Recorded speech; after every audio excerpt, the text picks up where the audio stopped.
there is value to going to training camp. And one thing that you still can see that you don't get to see that you would love to see is how, say, Kyle Shanahan acts during practice, his manner, his leadership style, and just so you could compare it to other coaches you've seen. What I've seen from Kyle Shanahan is interesting. You always talked about Bill was everywhere talking to his assistant coaches. Kyle Shanahan, first of all, before the first hour is everyone kind of warming up individually, and he's just kind of hanging out in the middle. And he lets people come to him. He's like the cool kid before high school starts. Kittle could come over. Robert Sala. What's that? Did we go in and out again? Iggy, it just went off. You said he was kind of hanging around in the middle, and then we went off. Okay. So pick it up from there. Okay. What was I talking about?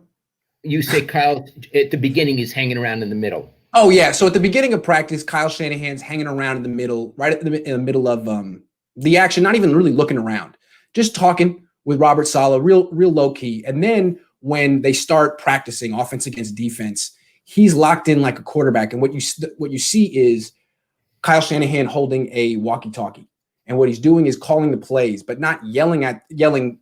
He's standing 10 yards away from the quarterback. He could tell it to the quarterback, but he wants the quarterback to hear the words in his helmet like you would on game day. So all practice, you see Kyle Shanahan talking to a walkie-talkie, singularly focused on calling plays and the quarterback. It's interesting.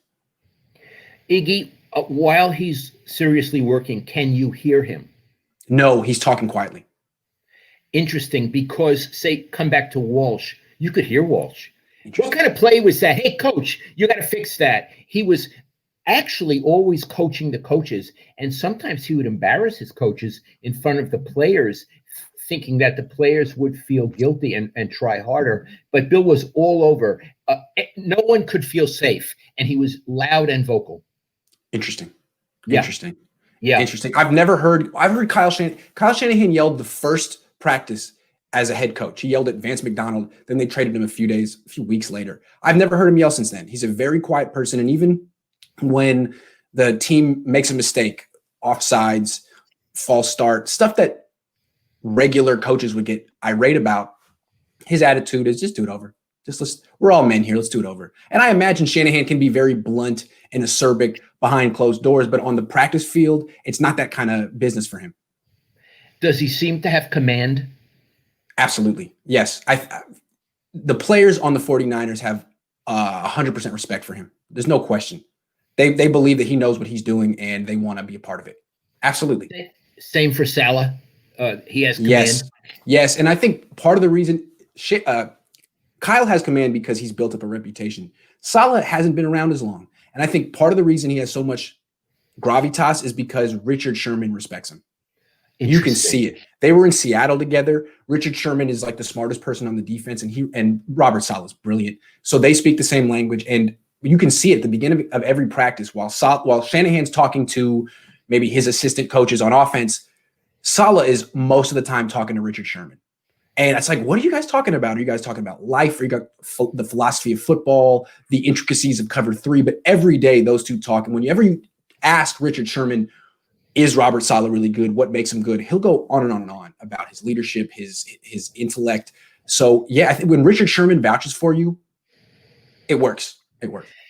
Iggy, we said you cannot hear Shanahan during practices. Can you hear Sala?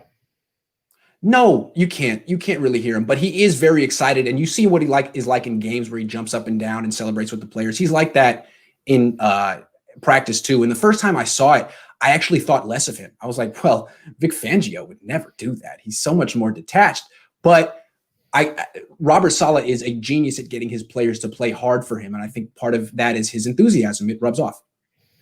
During these training camp practices, do Shanahan and Sala interact much?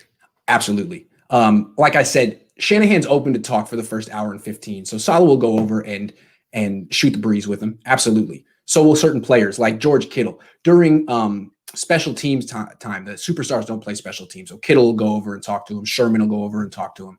Yes. And what Shanahan does, he's like a kid. He's like, he has a football in his hand. He's spinning it around. He's bouncing it on the ground. Just kind of killing time until the real stuff starts. Does he ever throw any passes, Shanahan? Yes, he does. There's a special portion. It's like the way they warm up is all the position groups do little movements on their own, and then they warm up as a unit. And the entire defense will go through how to play certain coverages.